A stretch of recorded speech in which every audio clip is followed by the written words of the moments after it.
말을 몰랐었는데 그게 색깔을 내달라는 얘기예요. 색깔을. 그래서 정확하게 색깔을 내주셔서 좋겠다는 말씀을 주셔서 이제 저희들이 색깔을 내도 됐고 또 특별히 우리 중소기업을 정말 좋아하고 계속 우리를 위해서 일을 해주신 의원님들이 있었으면 좋겠다 해가지고 이런 자리도 마련했습니다.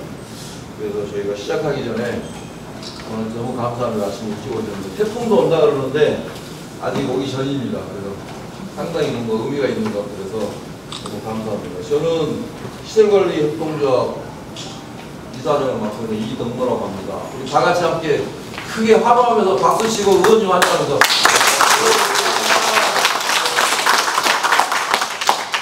그럼 먼저 식사를 가볍게 하시면서 그 개별적인 소개는 좀 어렵고 의원님들께서 한 말씀 하시는 걸로 시작하겠습니다. 가볍게 의원님들도 네, 이용규 의원님.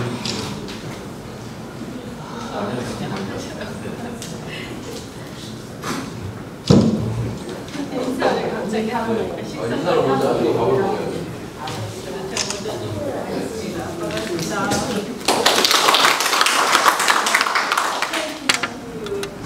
여기 되면 평소에 좀 뵀던 분들도 계시고 처음 뵙는 분도 계신데 아시겠지만 이제 오늘부터 저희가 그냥 개인 차원이 아니라 시장경제 살리기 연대하고 어떤 모임을 저희가 만들어서 그 모임 차원에서 왔습니다. 혹시 이제 저희가 처음에 출범할 때 성명을 보셨는지 모르겠는데요. 저희는 최근에 이제 상황에 대해서 굉장히 엄중하게 인식을 하고 있고요. 저도 뭐 어제도 기업인들 몇 분을 만났습니다만 화병이 나서 죽겠다고 그렇게 말씀하시더라고요.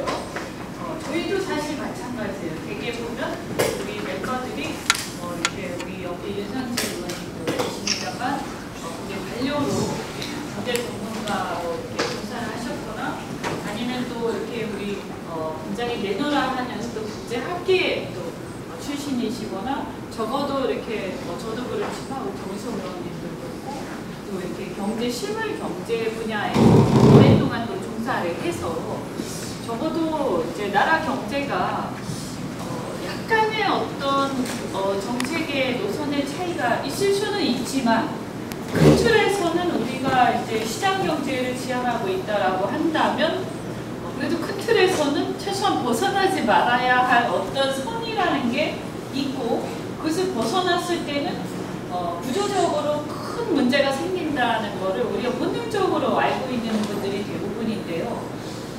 저희는 너무 심각하게 생각하는 게 지금 정부에 대해서 우리 꼭 야당이라서라기보다는 그냥 단순하게 정책적 방향이 우리랑 좀 다르다 이런 정도 수준이 아니라 근본적으로 자본주의의 어떤 근간을 훼손하고 무너뜨리는 그런 정책을 마구잡이로 막 펴고 있습니다. 그래서 이런 환경에서는 저는 입장을 바꿔서 생각했을 때 도저히 경영을 할 수가 없다 이렇게 판단하고 있고요. 이건 무슨 각각의 분야에서 내가 좀 어렵고 이런 거 좀 이렇게 고려해줬으면 배려해줬으면 좋겠다 이런 거를 이전에 그냥 기업 경영 자체가 이건 할 수가 없다. 그리고 노동이라는 게 또 생산의 요소인데 이 생산 요소라는 것을 완전히 망각하고 노동을 위주로 예를 들면 엊그저께 우리 산자위에서 최저임금 가지고 문제를 제기를 했는데 그 대답이 예를 들어서 그래도 얼마는 받아야 먹고 사는 거 아니냐.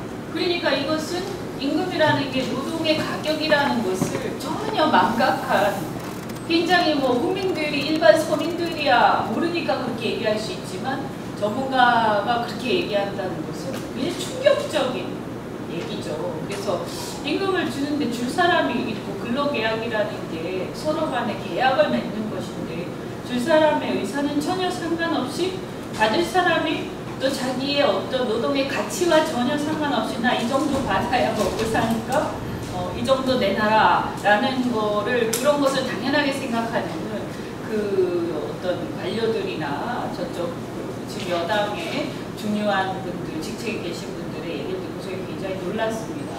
네, 이런 게 한두 개가 아니고요. 저희가 볼 때는 내년에는 정말 지금보다 훨씬 더 본격적으로 심각해질 거라고 보는데, 며칠 전에 제가 싱가포르 친선협회 차원에서 다녀왔는데 거기 교민들이 이 말씀하시더라고요. 한국에서 온 국회의원이시니까 물어보겠는데, 최근 들어서 한국의 중소기업들이 싱가포르로 굉장히 많이 이주를 하고 또 이주를 하겠다고 문의가 폭주를 하는데 좋아해야 될지 걱정해야 될지 모르겠다. 무슨 일이 벌어지고 있는 거냐 이렇게 말씀을 하세요.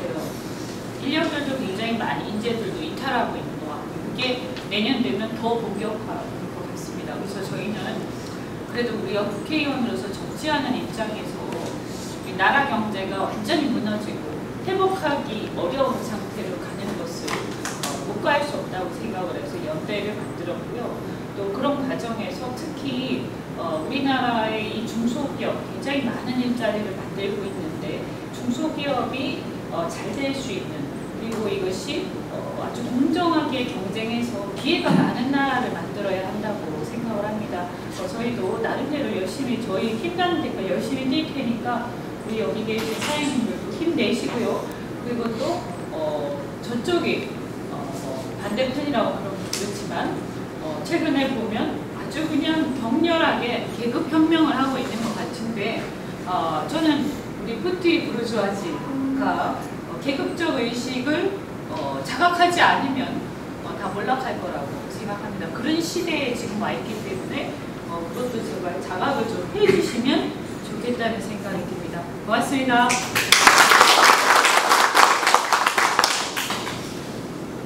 그리고 저희 이제 그 부모님들 명단이 있는데 제가 나중에 이제 좀 알려드리고요. 오늘 이제 같이 오신 분들 먼저 소개라도 좀 해드리겠습니다. 네. 그래서 제가 좀 외람되지만 소개를 해드리고 또 의원님들 한 말씀씩 또 하도록 하겠습니다. 우리 김종석 의원님, 네, 잘 아시죠? 네. 그래서 경제 전문가신데 제가 먼저 얘기를 해서 너무 외람되고요. 네, 김종석 의원님 지금 이제 자유한국당에서 또 비대위원도 맡고 계시고 그리고 여러 가지 경제 분야에서 아주 활약상이 대단하십니다. 인터뷰도 많이 하시고요. 네, 김종석 의원님이십니다. 네, 윤상재 의원님도 잘 아실 거예요, 그죠? 그래서 전정부에서 산자부 장관도 지내시고 그 이상 또 얘기 안 해도 잘 아실 테니까. 그런데 요즘에 보니까 이렇게 화병이 많이 나신 것 같습니다. 그래서 얼굴빛이 점점 안 좋아지시는데 여러분 큰 박수로 격려드립니다. 정유석 의원님은 저하고 같이 산자위 계시고 지난번에 또 중소기업 관련해서 산자위 전망계에 계시면서 큰 역할 많이 하셨는데 네, 잘 부탁드립니다. 여기 비대위원장 아닙니까? 지금도 계속되는 거예요? 그 개별적으로 이렇게 오늘 드리고요. 딱 한 번만 소개드리겠습니다. 박감래 씨. 원래 두 분이 내신다 그래서 두 분 중에 한 분이 내시긴 내실 건데 소개는 두 분이 내겠다고 의사를 표현했기 때문에 두 분 다 소개하겠습니다. 먼저 우리 고병원 회장님. 네, 반갑습니다. 계속 스포를 많이 하시겠답니다. 그다음에 우리 여기 신 회장님. 네, 반갑습니다. 그 두 분이 일단은 의사를 표현하실 때 공식적으로 소개를 하고요. 나중에 돈은 누가 내실지 모르겠습니다. 그리고 의원님도 저희가 이런 모임하면은 간략하게 하겠습니다. 방금 의원님께서도 합병이 났다고 했는데 제가 진짜 누가통이 터져가지고 합병이 날 정도로 정부 각지에서 많은 인원이 여의도공원에서 참여를 해서 제가 6월 27일 날 했는데 우리 회원들은 집회를 했으면 어느 정도 성과가 있어야 되는 거 아니냐. 마구잡이로 이제 연합회장 저한테 순수하게 집회 그렇게 했으면 뭐가 성과가 있어야 되는데 이거 없지 않느냐 이렇게 얘기를 합니다. 그래서 제가 요즘 돌아버릴 겁니다. 그래서 하여튼 첫 번째 기회를 주셔서 감사를 드립니다. 우리 윤상길 의원님께서 첫 번째 이제 자동차 정비 정보에 대해서 윤상길 의원님께서 장관하실 때 그 당시에 이정현 의원님께서 국정감사 때 이 말씀을 했어요. 외국에서는 정비 정보가 이렇게 제공되는데 국내에서 제작사 정비 정보 받는 것에 대해서 통상 마찰이냐 아니냐라고 이제 물어보셨어요. 기억나시는 분이 계십니다만 통상 마찰이 아니다라고 말씀을 해주셨어요. 그래서 그 당시에 상당히 고맙게 이렇게 생각을 하고요. 국내 공무원들 자체가 사실은 대한민국 공무원들은 국내의 어떤 그 정비업자들 정비 전공하는 것에 대해서 상당히 소극적이었다. 대한민국 공무원이 아니다라는 생각을 했었던 거거든요. 왜? 움직이지 않았으니까. 다시 말씀드리면 미국에서 운영되는 모든 차들은 자동차 정비 정보를 모두가 제공을 하고 있어요. 직영 정비업체를 운영하든 어떤 독립정비를 운영하든 간에 전부 다 공개를 하고 있습니다. 근데 유독 대한민국에 오면 벤츠나 뭐 포드나 뭐 스바겐이 이런 애들은 안 합니다. 왜? 모르겠어요. 대한민국 자체를 아주 후보로 보는 거죠. 요즘에 뭐 저기 BMW 불나고 있겠습니다만은 그런 정비 정보 제공 자체를 미국 시장에서는 100%입니다. 근데 한국 시장에 오면은 안 한다. 이게 문제라는 거죠. 그러니까 그에 따른 문제점이 뭐냐면 정비를 하는데 기형 정비업체를 유도함으로 해서 여러분들의 차들이 만약 수입차라 뭐 했을 때 비용이 많이 들어갑니다. 그 정비 정보가 한 5만 원 정도의 어떤 비용이 된다고 하면 이게 대중화됐을 경우에는 한 20만 수입차에서 지역역에 했을 때는 한 20만 원 되는데 대중화됐을 때 5만 원밖에 안 들어가요. 네. 또 나중에 실무적인 거 남자할 수 있거든요. 그래서 이러한 부분들을 제대로 정비 정보가 제공이 돼야 된다. 그런 말씀을 드립니다. 그래서 근데 이게 정비법에 의해서 돼 있어요. 근데 국토부에서 신경 안 쓰니까 이렇게 어려움을 겪고 있다. 그 말씀을 드립니다. 나머지 생각은 여러분 제가 이제 또 드리실 말씀은 뭐냐면 오늘 저희가 지금 대부분 자료를 전달했고 그동안 여러분이 개개인이 국회에 많이 활동을 하셔서 의원들이 아시거든요. 근데 오늘 이 자리는 저희가 이렇게 민원을 제기하거나 이런 성격이 아니고 여러분 개별적으로 다 단체장이시다 보니까 국회의원실이나 뭐 각 회사 부처가 다 다녀오실 거예요. 그거는 차지해 두고 과연 그럼 국회의원 이 시경영이라는 의원 모임과 우리 사업자단체의 협동조합 또는 그 협회 장인들과의 관계에서 어떻게 이걸 좀 시너지 효과를 얻어서 갈 수 있을 것인가 이런 거를 얘기를 많이 하는 자리거든요. 그래서 가급적 의원님들이 어떤 정무적인 거, 정치적인 거 그런 말씀을 좀 해주셨으면 감사하겠고요. 그 다음에 저희들은 시경영 쪽의 의원실의 보좌진들과 그런 내용들을 여러 가지 해결할 수 있는 방법을 찾아가려고 합니다. 그러니까 그렇게 좀 여러분들이 이해해 주시고요. 9월 4일 날 저희가 유일거리에도 정말 장통에다 보내드린 것처럼 9월 4일 날 저희가 여기 아래 브랜드 부르면서 생존 중소기업 생존 컨퍼런스 생존 원탁회의를 하기로 되어 있거든요. 그때 이제 그 내용들이 상당한 진정된 내용들이 나올 걸로 기대를 합니다. 그렇게 아시고 오늘 저는 요 안에 대해서 상세 설명은 워낙 전번에 우리 카포스에서 많은 사람들이 모였는데도 너무 효과가 없어서 상징으로 말씀드렸고요. 지금 현재 이슈가 있는 분들이 그동안 활동했던 내용들 그런 거 이렇게 부딪혀보니까 어떻더라 이거 간단하게 말씀해 주시고 그 다음에 우리 의원님들이 그 말에서 역할을 좀 해주셨으면 좋겠다는 부탁의 말씀을 좀 해주시면 감사하겠습니다. 그래서 민원을 제기하는 그런 자리를 이해하시면은 그거는 귀한 자리가 좀 안 맞으니까 여러분들 역할을 해주셨으면 좋겠습니다. 그래서 그 다음에는 이 관련해서 의원님들이 한번 시경영 쪽의 역할에 한번 말씀 주시죠. 저도 사실 경제학 교수 30년 하다가 이제 국회에 연주됐는데 현장에 와보니까 이론하고 좀 많이 다른 현실을 접하게 됩니다. 특히 지금 이 경제 논리 자체를 부정하는 정권이 들어서면서 이 사람들이 소득주도 성장이라는데 성장이 뭔지 소득이 뭔지 잘 모르는 것 같아요. 결국 소득은 시장에서 얻는 거고 일자리는 기업이 만드는 거 아닙니까?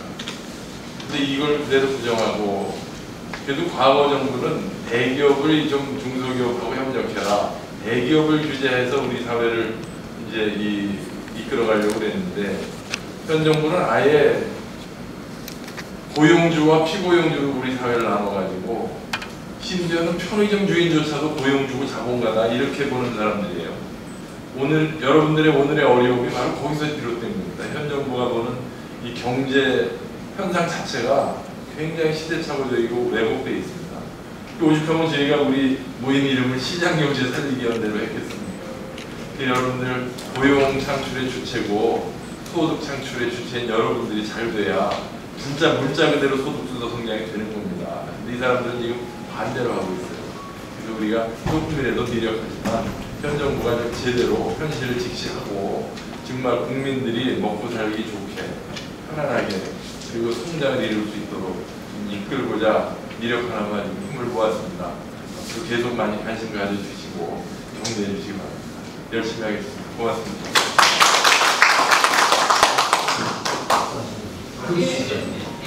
저기 앞에 있는 거 식사 가볍게 하시면서 저희가 이제 격이 없이 예를 들면 저희 조합이 비정규직 제로로 인해서 올 연말에 모든 회원사들이 매출이 제로입니다.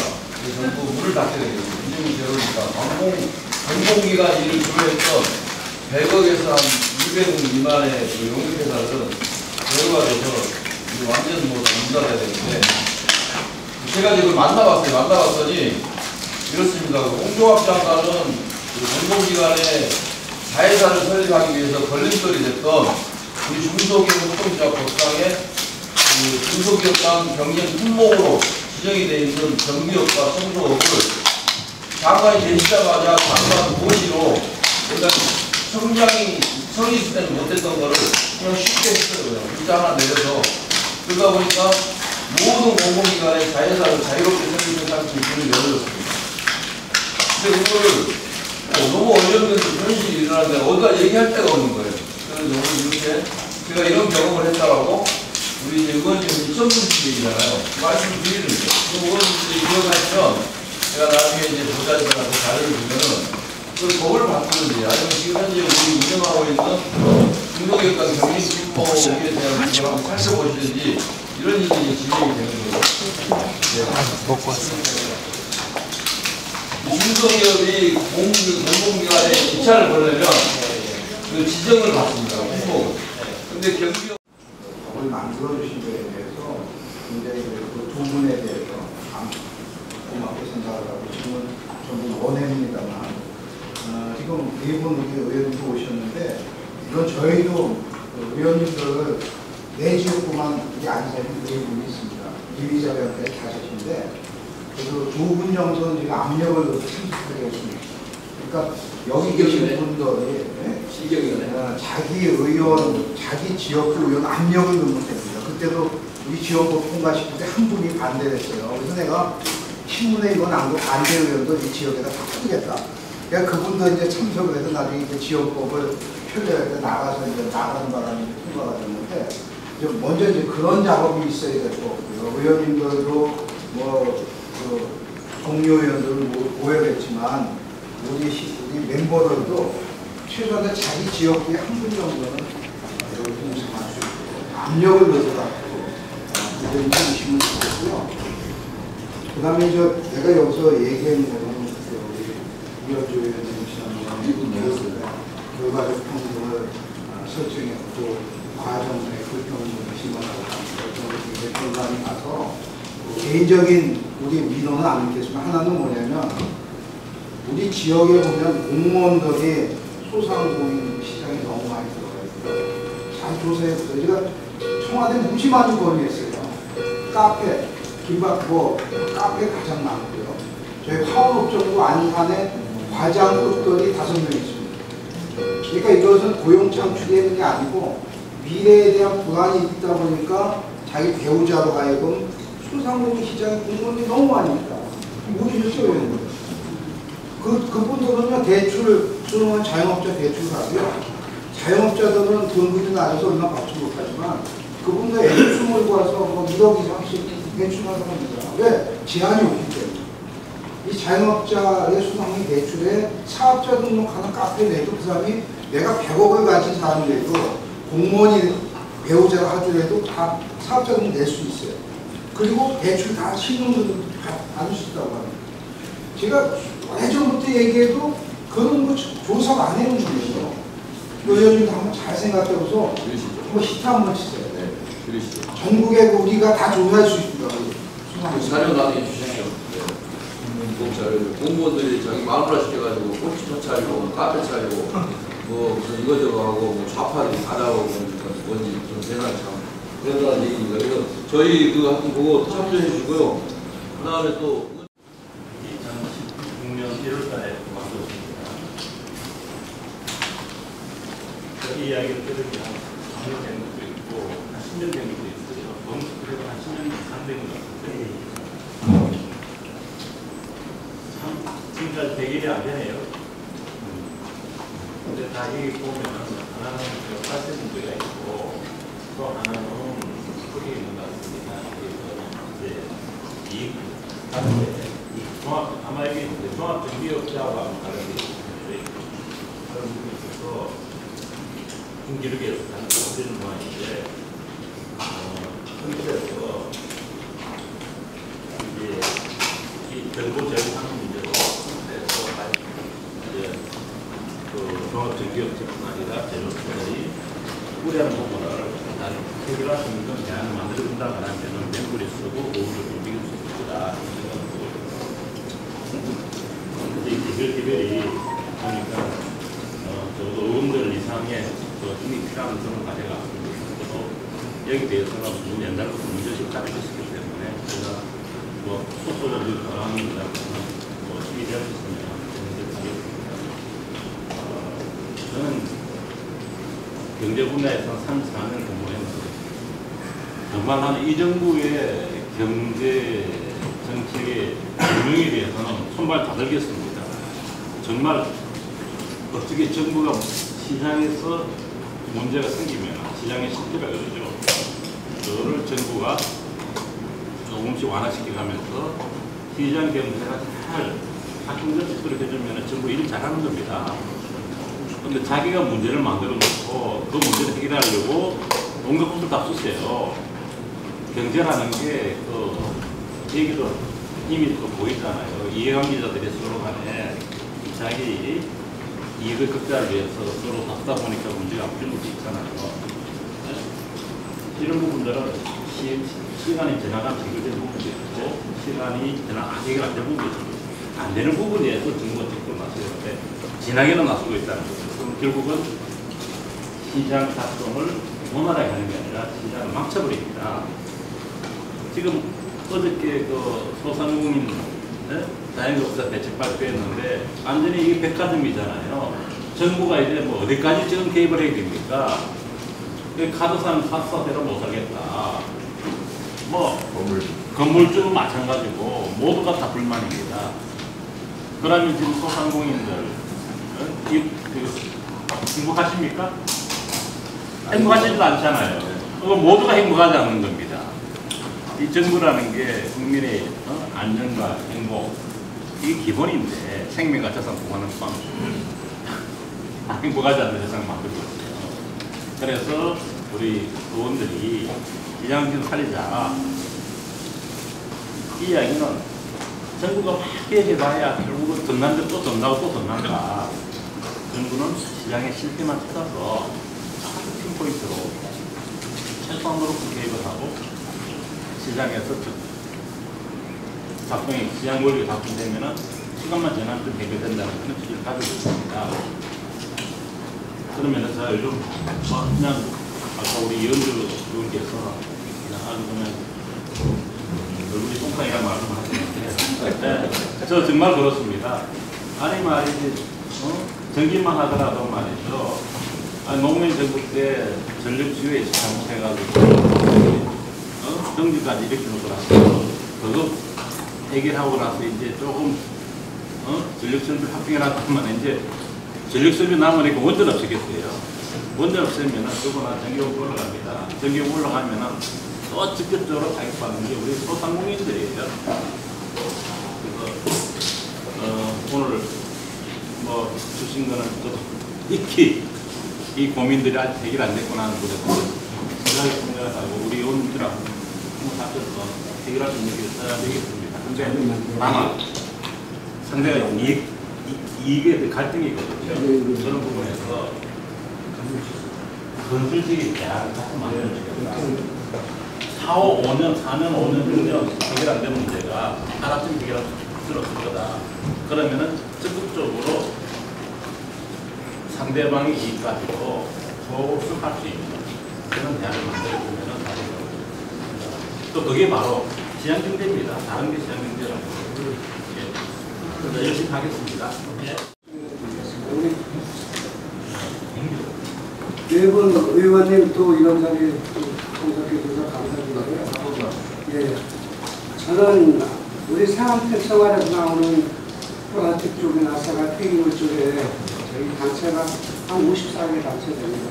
연령을 신창업이라고 합니다.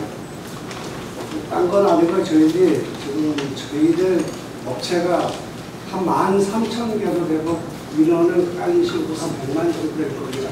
저희들 제가 연맹 내내만 거칩니다. 그게는 보물상서부터 제가 한 50명 기업까지 있거든요. 근데 저희들이 그 최저 3대 업종이다 보니까 외국 사람을 많이 씁니다. 저희들이. 그러다 보니까 과반수가 외국 사람이다 보니까 임금이 저희 공장에만 지금 450만 원 나가야 되더라고요. 저희들은 주야가는 돈이 돼 있거든요. 그러니까 감당이 안 됩니다. 그리고 또 식대라든가 잠자리 같은 거 저희들이 감정 비용을 다 되고 있거든요. 그러니까 이거는 키워낼 수가 없어요. 모건택 비닐 대란 사건도 그 연관도 같이 되어 있거든요. 자꾸 이거 올라가니까. 그래서 저희들이 연맹에 나가서 원 현안 사태는 저희들이 어떤 잠재를 시켰는데 아직도 불이 남아 있습니다. 그 부분은. 그래서 최저임금이 저희들한테는 제일 심각한 부분이고 또 인력으로 다 하는 인력이다 보니까 사람을 말 안 쓸 수밖에 없어요. 그러다 보니까 사람을 더 써야 되는데 쓰지 못하고 내버려야 되는 입장. 그러다 보니까 고용 문제가 더 저희들한테 심각한 부분이 됐고요.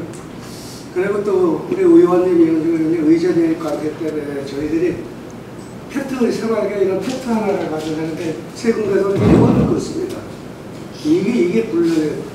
일반 의제 쪽에 들어와서 개인이 해서 가져오고 국고로인도 이런 분들 주고 그 다음에 이제 공물상에 끌어서 또 넘어오는 중간 가공업체가 또 끄고 제품 만들어가서 또 그래가지고 한 4-5번을 끌때다 보니까 폐기물의 특성상 그러다 보니까 저희들이 세금이 세금 계산서를 못 받아요. 저희들은 100% 다 해야 돼요. 그러다 보니까 나중에 종합소득세나 법인세에서 다 얻어맞다 보니까 그게 또 어려운 거예요. 그러니까 앞으로 하고 이래 정부니까 이런 입장이고요.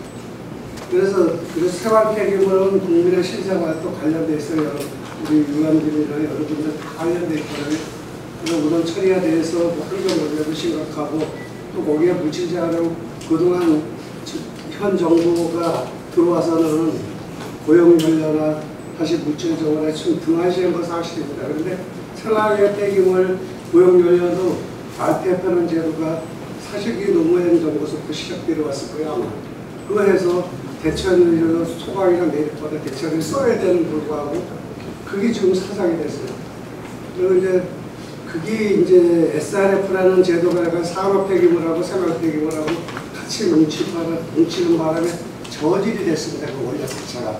그러니까 현안 문제가 터졌고 쓰레기 대단했다 결과는 중국 문제는 일부 소수의 문제뿐이 아니라는 거고 그런 생활의 필리핀은 국내 문제로 터지고 또 유럽 요새 제가 맥불대중 시장조사 때문에 나갔다 왔는데 그쪽에는 다 지금 수급하고 있어요. 갈 때도 그렇고 제품도 그렇고 이런 문제가 좀 유럽에 자국에서 이제 자기네들 다 처리해야 된다니까 우리나라도 마찬가지라고 의원님들이 생활 폐기물 문제 많고 한 건이 좀 말고 해도 좀 적극적으로 좀 말씀하셨어요. 제가 첫째가 최정이거든요. 그래서 지금 그 재활용품에 대해서 이런 큰 메리트가 있는 업체라고 그걸 하고 있습니다. 이현주 의원님 저희들하고 한 2년 동안 일을 해보셨으니까 이제 잘 아시겠지만 홈스크랩 하니까 이거 비싸다 이러고 생각해요. 그러면은 의제 매입 제도가 있지 않냐 원가가. 그런데 의제 매입이 한도가 4,800만 원밖에 안 됩니다. 그러면 굴이 7톤 가격이 현 시세로 7톤을 톤당 10만 원씩 남아야 70만 원 받아가지고 1년을 먹고 살아가는 게 똑같은데. 그리고 매입 원가를 인정 안 해주다 보니까 이게 전부 불법 수수료로 나갑니다. 7,000원짜리 동이 300원짜리 작업처로 둔갑을 해서 뻘크선에 싣고 중국으로 말레이시아로 다 나갑니다. 그러면 이거는 국부 유출이에요. 그리고 이 원가를 인정을 해줘야 되는 게 왜 그러냐면 재활용품을 갖다가 도시 광산 개념으로 접근을 해야 돼요. 이걸 돈이 아니고 도시 광산이에요. 컴퓨터를 한 대 끊는다, 휴대폰을 하나 해체를 한다. 그러면 건강도 있고 철광 광산도 있고 석유 유전도 있는 겁니다. PVC, 검, 구리 이 모든 게 다 거기서 나오는데 그거를 추출하는 게 저희들 재활용업체들이거든요. 그러면은 이 업이나 농업이 면세 아닙니까? 그러면은 왜 면세냐? 어부가 바다에 가서 고기 잡으면서 용화한테 부가세를 못 주고 와서 면세가 아니에요. 줄 데가 없지 않습니까? 그럼 이 재활용품도 마찬가지예요. 바닥에서. 맨 바닥에서는 파지 할머니 할아버지서부터 하루 자기가 다니면서 주소가 자기 땅에 나와야 됩니다. 그래서 여름하고 겨울에는 재활용품 수요가 현저하게 줄어듭니다. 왜? 추운데 더운데 그 다리통이 안 나오니까 안 하는 거예요. 그렇듯이 이거는 원가 인정을 해줘야 된다고 제가 자료에 말씀을 드렸는데 10년이 넘었는데도 이게 고쳐지지가 않아요. 그리고 지금 매입자 납부제 이게 돼가지고 부가세 1원도 안 납입니다. 외래 세수가 2천억이 늘었어요. 부가세 세수가 1년에 2천억이 늘었다는 건 시장이 있다는 거거든요. 2000년 전후 해가지고 금거래가 매입자 납부제를 최초 시행했습니다. 그런데 금시장은 매입자 납부제를 하니까 6개월 만에 시장이 싹 없어졌어요. 이건 뭐냐? 현물이 없다는 거예요. 그래서 요거를 이 원가를 인정해주고 이 매출에 대해서 거래세를 내겠다 했을 때 그게 인정이 된다면 부가세가 매입자 납부제라 해서 2천억이 들어갔지만 추가로 원가 인정을 해주게 되면 1,000억 이상에 들어갈 거예요. 그리고 지금 영세업체들 기포나 마산 이쪽에는 영세업체들이 해구리가 없어가지고 발주를 받아도 납품을 못해요. 제조를 못해요. 불법 수출업자들이 싹 썰어가기 때문에. 이거는 관세청에서 물론 수출 관세를 제대로 받아야 되겠지만 첫째 검수를 적게 해주면 수출은 못 나갑니다. 그리고 우리나라가 연간 45만 톤을 쓰는데 22만 톤이 국내 내수입니다. 23만 톤이 수입에 올라와 있습니다. 그런데 수입 물량이 안 늘고 돌아간다는 건 불법 수출만 많이 나가고 영세업자들이 제조를 못한다는 거예요. 원료가 없어서. 이거는 진짜 심각한 어떤 우리의 이익을 생각하는 게 아니라 심각한 국부 유출이에요. 예. 고맙습니다. 그래 하고 저 제안하고 근데 그 제 후배가 그 비닐 녹여가지고 무슨 책상도 만들고 뭐 액자도 만들고 의자도 해서 나는 이게 저 목재로 만든 건 줄 알았더니 비닐로 만드는 그런 거 많더라고요. 그런 사람들이. 예, 저희들이 생활에서 나온 비닐은 저희 농소까지 해서 저희들이 같이 했습니다. 저는 이제 시장 살기였을 때 처음에 안 들어오고요. 나중에 이제 이현주 참여하고 취재 동반해서 참여를 했습니다. 이동로 이사장하고는 작년에 비정규직 정규직화 인천중앙공사 할 때 제가 그 경험이 그래요. 저도 이제 한국해운대와 이사장을 했고 또 KLS라는 비정규직으로 사장을 했기 때문에 그런 경험이 있거든요. 우리 이제 애운전 비서한테 그 요객 터미널 관리를 그 위탁받아서 했는데 인천항공사, 부산항공사 이런 데서 직영을 하겠다고 자회사를 만들어가지고 거기서 이제 청소라든지 관리라든지 그래서 우리가 뺏겼죠. 뺏겼는데 나중에 보니까 우리한테 주는 비용에 3배를 주더라고요. 그 자회사에. 자회사에 3배를 주고 왜냐면 이제 자기네 인천항공사나 부산항공사 퇴직자들 거기 사장 가야 되고 거기 상무 가야 되고 그러니까 그 조직을 만드는데 비용을 3배를 주는데 근데 그게 이제 정규직화했다. 그런 게 문제가 돼 있어. 그런 명분을 내세우죠. 동일하게 이제 작년에 인천공항공사 그런 일이 있어서 저희들이 거기에 대해서 한 목소리를 내면서 제가 세미나도 하고 또 그 이후에 최저임금 문제 또 근로시간 단축인데도 제가 주최해서 세미나도 하고 목소리를 내고 있는데 별 반응이 없어요. 그 문제를 제기해서 아까 그거 말씀하셨죠? 모여서 여의도에서 목소리를 냈는데 뭐 방송에 한 줄 안 나왔다는 식으로 저희도 이제 그런 거를 제가 장면을 주셨습니다. 아무리 이제 이걸 우리가 의정 단상에서 총리를 향해서 정책이 잘못됐다. 프랑스를 봐라, 독일을 봐라, 일본을 봐라, 미국을 봐라. 지금 우리 하는 거하고 반대로 하지 않냐. 그렇게 아무리 목소리를 내도 이 정권이 이렇게 듣질 않아요.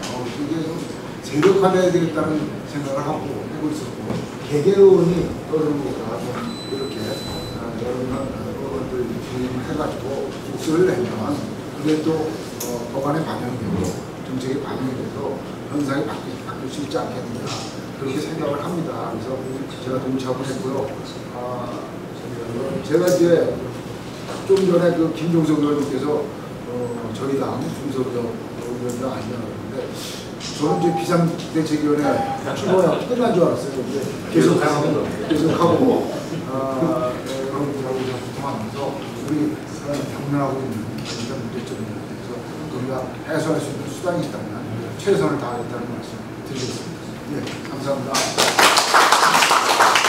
반드시 세력화에 나타나지. 정치권은 정치권대로 모이셔야 되고 우리는 거기를 지원하는 세력으로 아주 폭발적으로 이번 내년 안에 우리 제가 항상 말씀드렸던 중소기업 정치 세력화 이거가 우리나라 살리는 겁니다.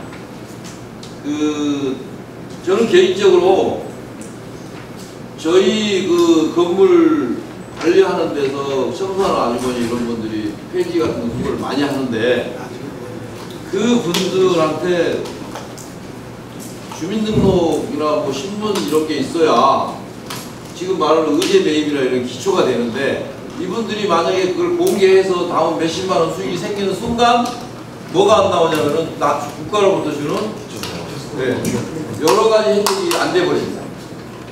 참 정말 알 수가 없어요. 도대체 왜 이러는 건지 하여튼 뭐 좀 많이 우리 의원님들이 고민하셔서 그 중간 단계에 모여서 저 선순환의 어떤 구조를 소통해서 만들어가지고 그 법을 제안하는 쪽에 집행하는 쪽에 이렇게 얘기를 해줄 수 있는 그런 기구가 굉장히 중요하다고 생각합니다. 그래서 오늘 여러분도 기대하고 오셨으니까.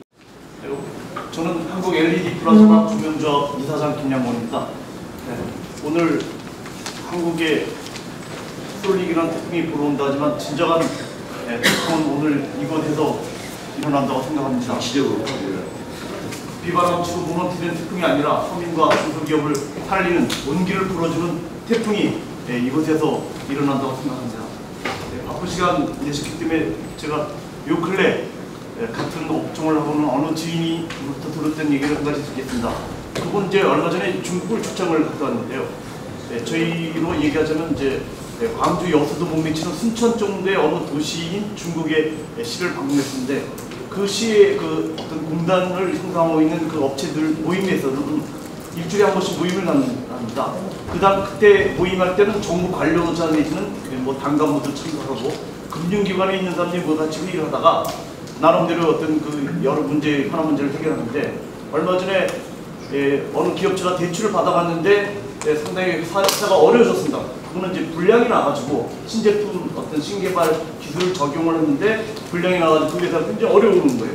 근데 그 자리에서 이제 그러한 것도 어떤 과오를 의도적인 과오가 아니고 하니까 다시 그 기업을 좀 살려줘야 되겠다 해서 바로 오히려 그 자리에서 추가 대출을 금융기관에 이제 쉽게 우리나라의 이제 지주자나 인정해가지고 좀 어려우니까 다시 좀 지원해주자 해가지고 바로 오히려 그 전보다 더 조건이 좋은 무이자 대출까지 해주고 기간도 연장해줬잖아요. 그러면서 사기를 불떠주고요. 또 막판에 폐합이 끝난다면 하는 얘기는 한국 기업한테는 절대 외상으로 주지 말라 이런 얘기까지 한다니 이게 지금 중국 기업들의 어떤 그런 정부의 분위기입니다.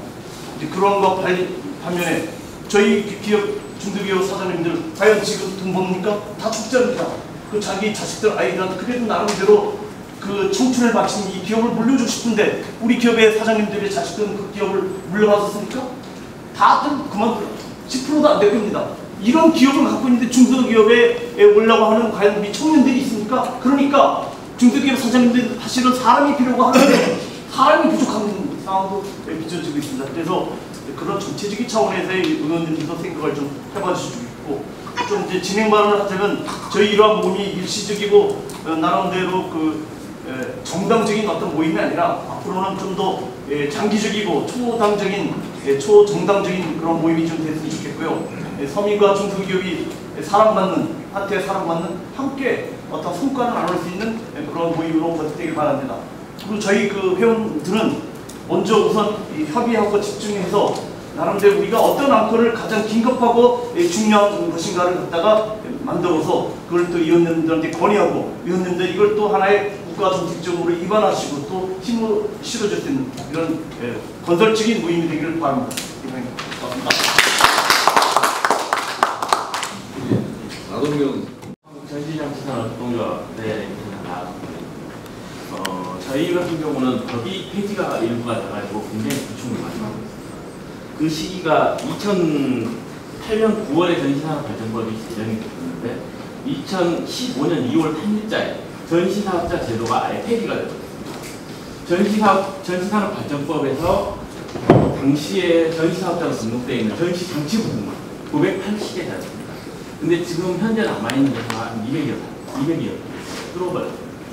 예, 이제 죄송한 얘기지만은 그때 당시 법이 폐지될 당시 장관이셨던 윤석열 장관이었고 그때 저는 굉장히 반대를 했었고 활성화를 시켜달라고 했었는데 이 폐지됨으로써 산업 자체가 완전히 붕괴되버리는 현상.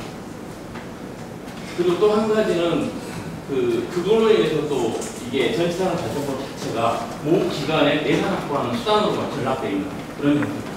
또 한 가지는 그걸로 인해서 지금 저희는 국내 전시도 하고 해외 전시도 하는데 해외 사업자들이 국내에 들어와서 일할 수 있도록 자유롭게 풀어져 버렸습니다.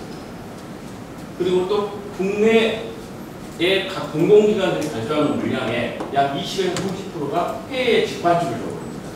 그러다 보니까 전체 예산에 저희가 전시산업 전체로 보면 약 1년의 산업 규모로 한 3조 4천억 정도 됩니다. 그 중에 약 30%가 해외로 바로 유출되거든요. 굉장히 심각한 부분이어가지고 이 부분은 저희가 전시사업자 제도를 강화를 시켜주고 또 다시 법이 제정이 된다든지 아니면 부활이 돼야 되지 않냐라는 생각입니다. 그 부분 좀 신경을 써주셨으면 합니다. 여러분 싱가포르이 뭘로 먹고 사는 줄 아시죠? 전시사업으로 먹고 사는 또 다른 거. 전시장치산업동조합에 나왔습니다. 저희 같은 경우는 법이 폐지가 일부가 돼가지고 굉장히 부충을 많이 하고 있습니다. 그 시기가 2008년 9월에 전시산업발전법이 제정이 됐는데 2015년 2월 3일자에 전시사업자 제도가 아예 폐지가 되었습니다.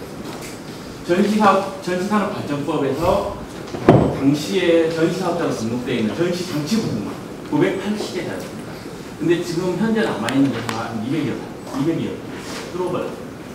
예, 이제 죄송한 얘기지만은 그때 당시 법이 폐지될 당시 장관이셨던 윤석열 장관이었고 그때 저는 굉장히 반대를 했었고 활성화를 시켜달라고 했었는데 이 폐지됨으로써 산업 자체가 완전히 붕괴되버리는 현상. 그리고 또 한 가지는 그걸로 인해서 또 이게 전시산업발전법 자체가 모 기관의 내산 확보하는 수단으로 전락되어 있는 그런 형태입니다. 또 한 가지는 그걸로 해서 지금 저희는 국내 전시도 하고 해외 전시도 하는데 해외 사업자들이 국내에 들어와서 일할 수 있도록 자유롭게 풀어져 버렸어요. 그리고 또 국내의 각 공공기관들이 발표하는 물량의 약 20에서 30%가 해외에 직반출을 줘버립니다. 그러다 보니까 전체 예산에 저희가 전시산업 전체로 보면 약 1년의 산업 규모로 한 3조 4천억 정도 됩니다. 그 중에 약 30%가 해외로 바로 유출되거든요. 굉장히 심각한 부분이어가지고 이 부분은 저희가 전시사업자 제도를 강화를 시켜주고 또 다시 법이 제정이 된다든지 아니면 부활이 돼야 되지 않냐라는 생각입니다. 그 부분 좀 신경을 써주셨으면 합니다. 여러분 싱가포르이 뭘로 먹고 사는지 아시죠? 전시사업으로 먹고 사는 또 다른 분. 저희 그 승강기 업계는 좀 요즘에 그 상당히 시행령 시행 규칙 때문에 법안의 가입 규제를 내 가지고 상당히 그 중소기업이 지금 그 상당히 어려운 점을 당하고 있습니다. 저희가 한 3개월 정도를 다음 정정공학청사 그 부문에서 상당 부분 그 부분에 대해서 시행령 그 규칙에 대해서 너무 강행하다. 그 강의라는 내용은 여러분도 잘 알기 쉽게 설명을 하다 보면 승강기는 아파트를 기준해가지고 5만원, 6만원입니다. 한 대 1년 보는데 6만원일 경우에는 60만원입니다. 1년. 그 보수료를 받고 과징금, 그러니까 보장이 2번 났을 적이에요. 그러니까 일반적인 보장입니다. 아이들이 뭐 그 도화에다가 문 열리고 닫히는 데다가 이물질이 꼈을 때 문이 작동이 안 됩니다. 그건 갇힌 사고입니다. 그런 부분이 2번이 연거푸 발생이 되게 되면은 과징금을 1,500만 원 매출로 기준해가지고 그러면 보수료 60만 원 받고 1,100만 원 내고 1,500만 원 내고 2차 3,000만 원 내고 4,500만 원 내라는 그런 법안은 상당 부분 안전을 목적으로 하지만 그 안전과 안전하고는 크게 문제가 안 되거나 고장은 날 수 있습니다. 그래서 그런 부분들을 해가지고 한 가지 이제 그런 상황이 있다. 또 지금 현재 그 공동수급률 때문에 아마 매스컴에도 나왔을 겁니다. 그래서 그 공동수급률이 지금 상당 부분 중소기업에 지금 저희 조합에 330개 업체가 있는데 그 업체들이 지금 다 길거리로 몰아날 정도의 그런 상황에 처해 있습니다. 왜? 전부 다 이거를 지정하겠다는 겁니다. 정부 방침. 그거를 민수시장의 인위적인 이 부분들 공동수급을 저희가 로펌을 통해서도 알아봐도 이거는 헌법소원하게 문제가 됩니다라고 얘기를 하고 지금 저희가 청와대에다가 민원을 넣었더니 이제 그 벤처부 쪽에서 연락이 왔는데 벤처부 쪽에서는 실질적으로 그 부분은 너무 과잉이다.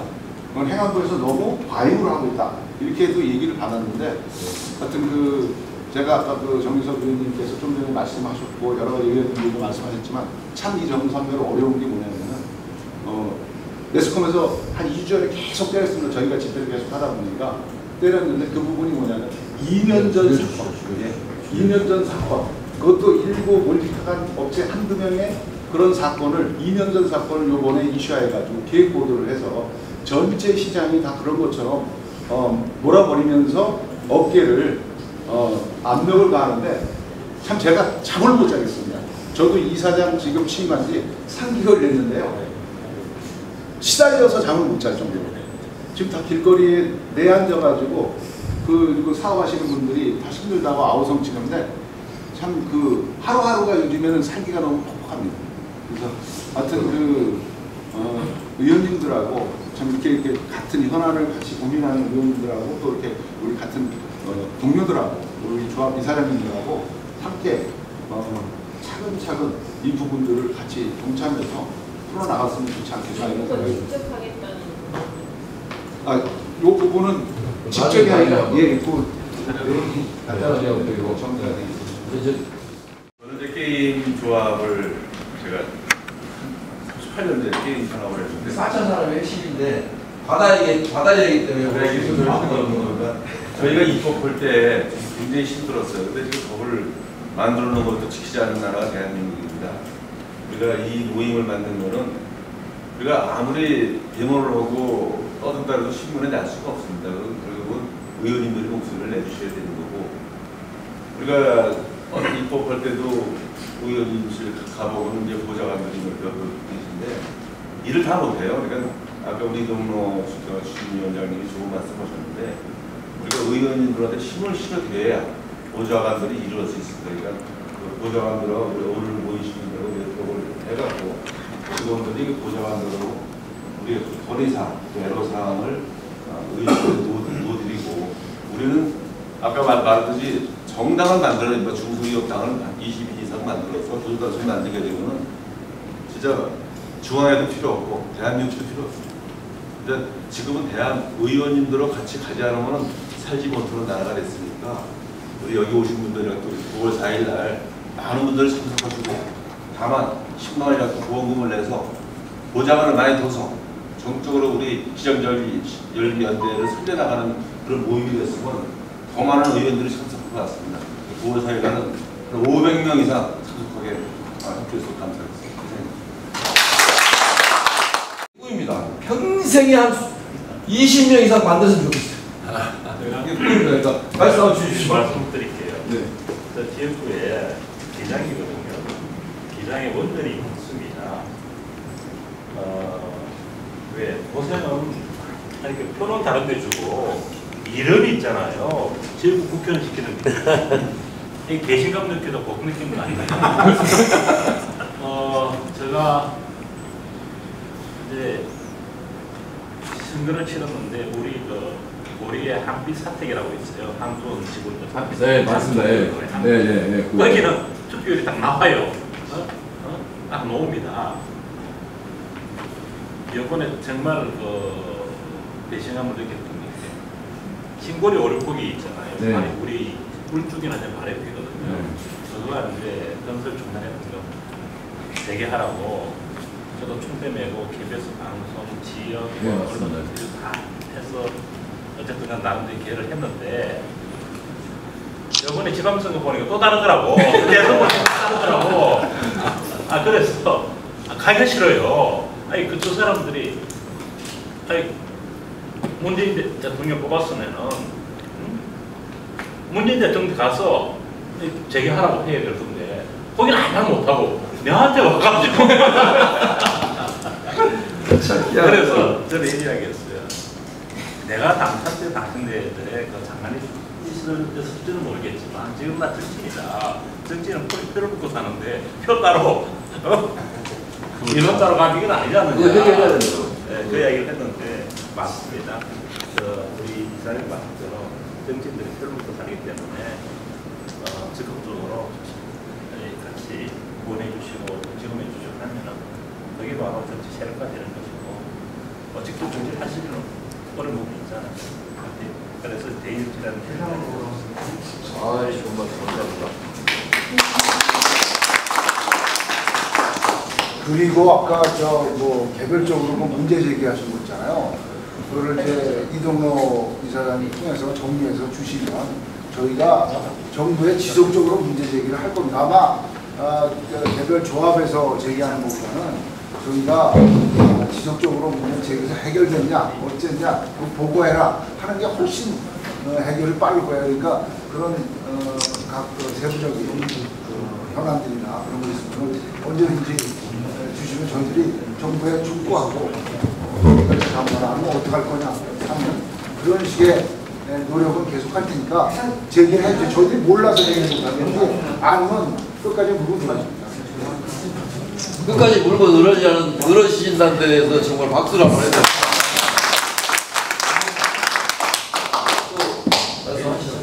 아까 우리 이동로 이사장님이 후원금 얘기하셨는데요. 우리 국회의원 300명 이제 선관위에 후원금 모금 실적을 공개하거든요. 네. 상위 10등이 전부 정의당이나 민노총 좌파들이에요.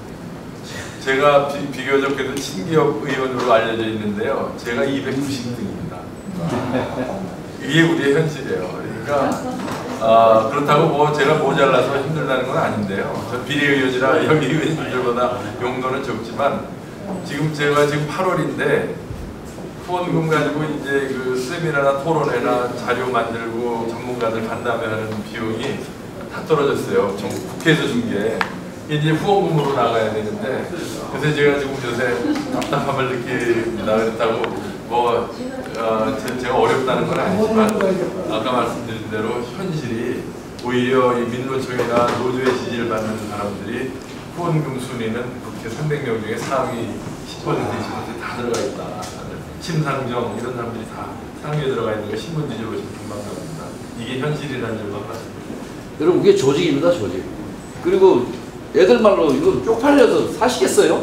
그러니까 우리 이 시경연회 의원님들 명단이 이제 공개하시면 여러분들이 가족들 이름으로 법인은 안 됩니다. 법인은 무조건 개인 10만 원 이상. 그러면 다 소득 공개 되시니까요. 우리 어디 가서 밥 한 그릇 먹어도 10만 원이잖아요. 그럼 한 달에 한 번씩 두루두루 이렇게 소개하셔서 하시면 200이가 100이만 올라가서 지진이 일어나 진짜. 사람들이 오실 거 아니에요. 그러니까 반드시 그거 지금 현재는 보여줄 거 그거고요. 그 다음에 어떤 우리 사업자들이 가지고 있는 어떤 의제를 가지고 이슈화 시켰을 때 민노나 이런 애들이 오면 그거를 가서 우리가 언론 프로에 대주고 막아줘야 된다는 거예요. 네? 그래서 그런 역할들이 굉장히 중요하니까 그런 저희들이 좀 같이 잘 하겠습니다. 의원님들 저희 잘 하겠습니다. 네. 아니 뭐 이렇게 얘기하다 보니까 호흡은 얘기가 많이 나왔어. 보좌관에서 이루어지는 거예요. 네. 그 우리 윤상재 의원님 말씀하신 거 저도 진짜 뼈저리게 지금 느끼고 저도 우리 지역에 어떤 동네는 저 안 갑니다. 그 다음부터 너무 열이 받아가지고 제가 진짜 막 이렇게 그 같이 데모를 막 해가면서 몸을 맞춰가지고 그래가지고 이 관철을 시키고 엄청나게 그 지역에 돈을 벌어줬어요. 근데 저는 그래도 이번 지방선거 때 그 지역만큼은 지지를 할 거라고 믿었거든요. 그런데 뭐 다른 지역보다 더 안 나온 거예요. 그래서 제가 너무 화가 났어요. 그래서 이거는 아무리 우리가 꼭 그것 때문에 뭘 하는 건 아니지만 저희도 사람이니까요.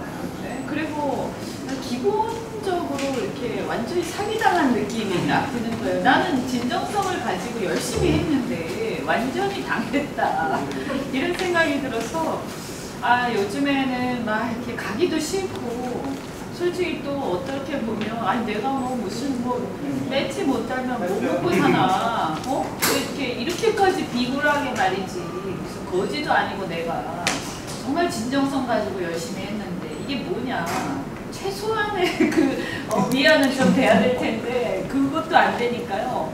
그래서 너무 막 화가 났는데 그런 거를 떠나가지고 또 성격상 보면 여기 계시는 의원님들 다 비슷하지만 우리가 또 합리적이지 않은 잘못된 걸 못 보는 성격이다 보니까 또 그렇게 해놓고 또 나섭니다 보면 그렇게 하는데 아까 얘기한 것처럼 이 민주노총의 정의당 의원들이 제일 먼저 이제 차요. 정의당 의원들이 시작하자마자 찹니다. 이렇게 아주 일사불란하게 막 100명씩 200명씩 지적하고 그리고 이제 거기 보면 진성당원도 굉장히 많잖아요. 진성당원. 그래가지고 매달 10,000원씩 내서 그거를 하는 당비를 내는 그 노동자들이 굉장히 많습니다. 그래서 우리나라 노동계는 이미 계급화, 세력화가 완료가 됐다고 보이고요. 그래서 지금 여러분이 최저임금 이해가 안 가시잖아요. 왜 말도 안 되는 짓을 저렇게 계속하고 문제가 심각하게 발생했는데 정부가 민주당이 왜 끄덕도 안 하지? 왜 저러지? 이해가 안 가시잖아요. 그건 계급화돼 있는 거예요. 그리고 지금 그들은 뭘 하느냐? 제가 민주당에 있었기 때문에 말씀드리면요. 제가 이렇게 얘기를 합니다. 우리나라의 우파는 굉장히 나이브하기 짝이 없다. 제가 안에서 보니까 우리나라의 소위 말해서 그 노동 기득권 세력들은요. 이미 이제 이 상황을 갖다가 계급혁명의 포기로 인식하고 있습니다. 이게 그냥 단순히 회사에서 내가 내 근로조건을 위해서 싸워가지고 월급 좀 올려받고 이런 문제가 아니라 전부 대동단결해서 심지어 지금은 북한 노동자들하고도 뭐 한다고 하던데 그래서 이거를 계급혁명으로 인식하고 있고 궁극적인 목표는 저는 굉장히 심각한 체제 변혁이라고 그렇게 저는 요즘엔 거의 확신합니다. 궁극적인 목표는 체제 변혁이다. 그리고 그런 상황이 왔을 때 저는 우리나라의 일부 공산당도 또 북한도 당 간부들하고 결탁하면 좀 먹고 사니까요. 당 간부들하고 결탁한 일부를 제외하고는 전부 다 기업을 할 수가 없을 거면 자본가는 살아남기 어려울 거기 때문에 뭐 여러분이 뭐 설마 하실 수 있는데 지금 좀 보면 이상하지 않습니까? 그죠? 굉장히 이상하고 이거를 그냥 심상치 않게 분명히 인식하셔야 됩니다. 그래서 이런 상황에서 아까 제가 말미에 아까 뿌띠 부르주아지들이 계급 이슈 가제는 거 제가 얘기를 했는데 바로 그런 취지고요. 이것은 싸움이고 투쟁입니다. 저는 그렇게 생각하고 있습니다. 전쟁이다. 우리의 어떤 세력 간의 전쟁인 상태고 그래서 이제 한 말씀만 더 붙여서 드리면 과거에 이제 서양에서는 시민혁명이 어떻게 일어났냐면 그 왕이 이제 모든 절대왕이나 이제 그 기득권 세력들이 이 경제적인 부를 다 독식하고 독점을 하니까 이 그 소위 말해서 소상공인 계급이 들고 일어난 거예요. 미국의 독립전쟁도 그렇고 프랑스 혁명도 그렇고 저변의 그 시민혁명의 주축 세력들이요 뿌띠 부르주아지였습니다. 그래서 그것이 그 동력이 되었기 때문에 시민혁명이 있어서 민주화가 진행된 다음에 서양은 다 산업혁명이 온 거예요. 그래서 서양에서는 기업인들이나 경제인들의 그 권력이 굉장히 강하고 그래서 절대 자본주의의 근간은 훼손되기가 어려운 거죠. 노동당도 있고 뭐도 있지만 그렇다고 해서 사회주의로 완전히 가기는 어렵고 그런 게 되는 거거든요. 근데 우리나라는 민주화가 됐지만 그 민주화를 주도한 세력들이 주사파입니다. 저변에. 그러다 보니까 이상하게도 민주화가 되고 나면 경제적 자유가 더 많아지고 뭔가 상공인들이 일하기가 더 좋아져야 되는데 그죠? 그 전에 어떤 정치 권력이나 이런 거 영향을 받던 것보다 더 이것이 민주화가 됐으니까 근데 결과적으로 보면 민주화 이후에 갈수록 사회주의화 된다는 걸 많이 느낄 거예요. 오히려 그 전이 더 기업하기 좋았다는 생각 많이 드실 텐데 그래서 지금 아주 극단적으로 어려운 상황까지 와 있고 거의 뭐 이렇게 코너에 몰려 있는데 이제 그래서 우리나라가 진짜 이제 이 분기점에 와 있다. 지금 현재. 그래서 시장 경제가 발전해서 이제 이렇게 한 4만 불, 5만 불 선진국으로 진짜 진입할 거냐 성장을 계속해서 아니면 여기서 그냥 완전히 꼬꾸라져서 우리도 이제 거의 사회주의의 그런 유사한 남미식 길을 걸어갈 것이냐 라는 거에 분기점에 와 있어요. 그리고 거기에 그 분기점에서 가장 중요한 역할은 저희 같은 정치인들도 중요하지만요. 대다수의 평범한 기업인들과 경제인들이 계급적 자각을 하고 이것과 관련해서 대대적으로 저항을 하느냐 그런 것들에 달려 있습니다. 그래서 나는 혼자서 공산당하고 어떻게 해서 살아남겠지 이렇게 생각하시면 그것은 정말 큰 문제입니다. 정말 부탁을 드립니다. 고맙습니다.